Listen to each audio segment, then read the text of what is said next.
Cooking for Health, a community cooking class brought to you by First Choice Community Healthcare, Agricultura Cooperative Network, La Cosecha, and other valued community partners.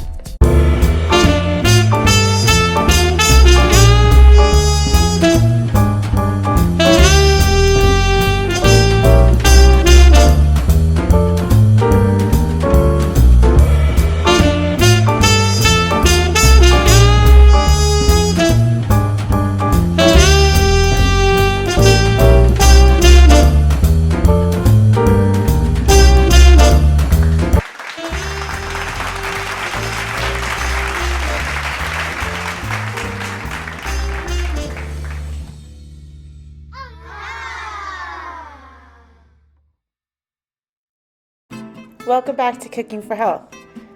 This is the final recipe of our legume series, and joining us today is Fallon Bader of the Sprouting Kitchen with the slow-cooked beans. Hey there, I'm Fallon, and today I'm going to show you how to cook beans from dry. Whether you want to use a pot, a crock pot, even a pressure cooker, you can do that too.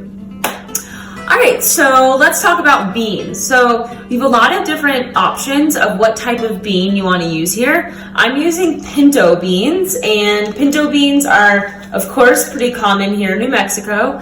But the nice thing about this recipe is it's a formula. You could use whatever type of bean you want to use here. So you could use like a white bean when you cook it in this recipe, like a lima bean or a cannellini bean. They take on all of the flavors really nicely. I love to make this recipe with white beans. You could also do black beans, zucchini beans, really any bean you like or you want to try out would work well in this recipe. Nutrition-wise, beans are a great source of fiber. They've got some protein in them and carbohydrates as well. They're really balanced food, and they're super economical, right? Dry beans especially are cheap, even cheaper than canned beans. So making a big batch of these and then having them in the fridge, or you can even freeze leftovers, means you have home-cooked, delicious beans kind of at your fingertips whenever you need them. So the first thing we're actually going to do is get a large stock pot or like a soup pot warmed up on medium heat. And then we want to take one large onion and I already peeled it.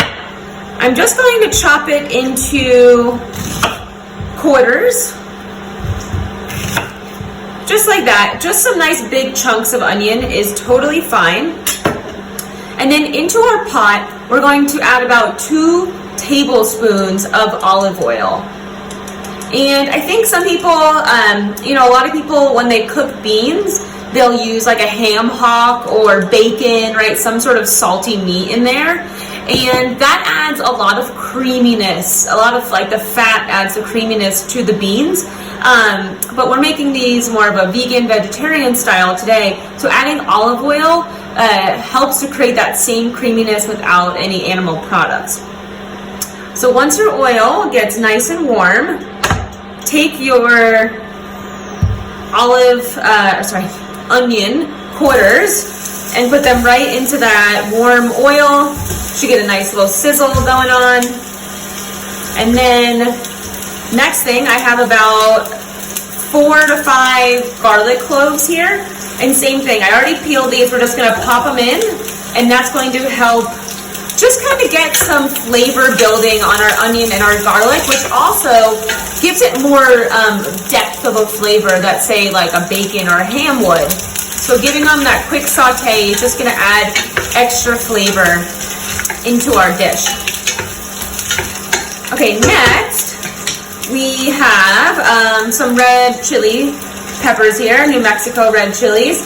I took the top off and I just kind of poured some of the seeds out just because you can keep the seeds in. I think they add a little bit of bitterness, so I like to take them out. So for these, I'm going to leave them whole, and I'm also going to pop those in.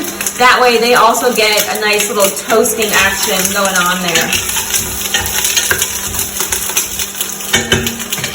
Okay, next let's talk about our herbs. So adding herbs to this, we're going to let this kind of everything cooked together for a couple of hours adds just really nice depth of flavor, especially, this is springtime, summertime, whenever you're watching this, it's a good season for growing herbs too. So here I have some oregano, and you can leave these on the stem. You don't have to pick them off because they will stay intact when you cook them, and then I wouldn't eat them with the beans. You can kind of like pick them out or just scoop the beans out without the herbs. So I have some oregano. I've got some rosemary, which, just like smelling the herbs, it's going to add such nice fragrance and flavor. Same thing, just keep the rosemary on the woody stem there. Just going to give my onions and garlic a good stir. And then last, I have some thyme. So thyme is a little bit more like lemony than, say, oregano or rosemary, and it just adds such good flavor too. So for these guys, I'm just going to keep them on the stem as well. And these will all go in a moment.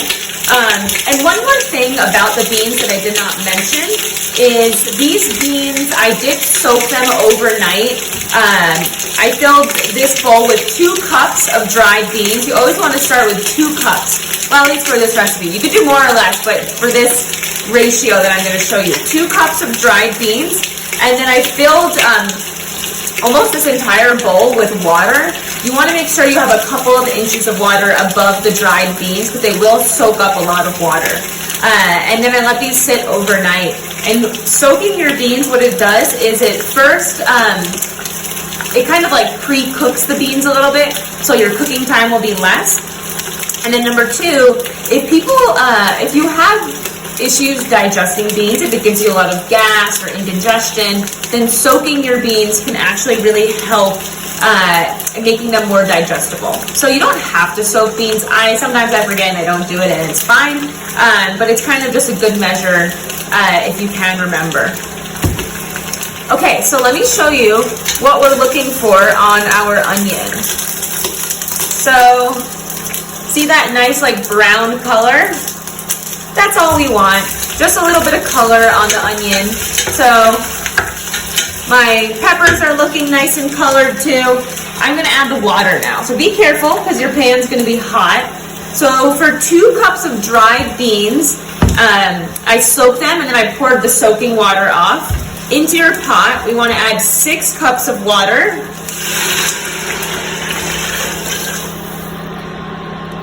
And then we can add our beans in. We can add our herbs in too. And then we want to add 2 teaspoons of salt. I like to add salt in the beginning. I think it helps to really flavor the beans nicely. Some people like to add salt at the end. And disclaimer, I forgot to say this in the beginning. There are so many ways to cook dried beans. Your grandma, your family might have your own way of cooking beans. This is just one way. So this is how I like to cook my beans. And I like to add the salt in the beginning. So 2 teaspoons of salt. And now you just want to put it on low heat, and then put the lid on. And we're going to let this cook for about 2 to 3 hours on low, like a very low heat. Every bean's a little bit different. If your beans are fresher, they might cook faster, or just the variety of beans can be a little bit different. So just keep an eye on your beans. Check on every half hour or hour. If the water is running low, add some more water, but definitely make sure you keep the lid on. That's really important, or else the water will evaporate out. If you wanted to do this in a crock pot, you would just keep it on low on a crock pot for about anywhere from like 5 to 7 hours. It takes a little bit longer on a crock pot. And for a pressure cooker, I don't have one, so I don't really use them, but I think it's like only like 10 minutes. It's very quick. So there you have it.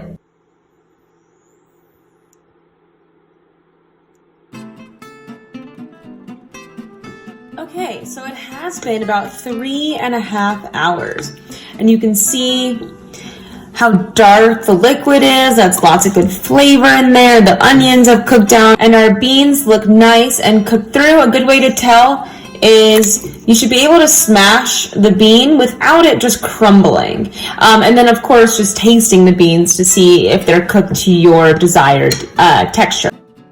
And then the best part, you get to take the beans and put them into a bowl. And you can just eat them like this, or you could eat them as a side dish to really so many different entrees. You could add them into a stir fry.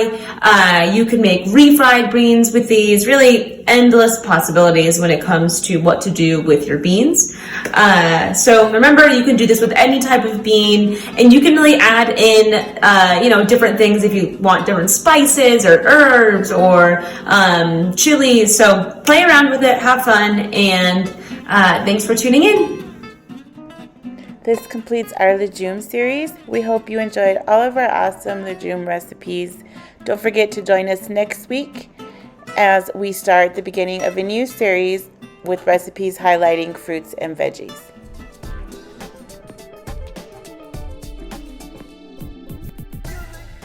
Thank you for watching. Tune in for the next fun and healthy recipe from Cooking for Health.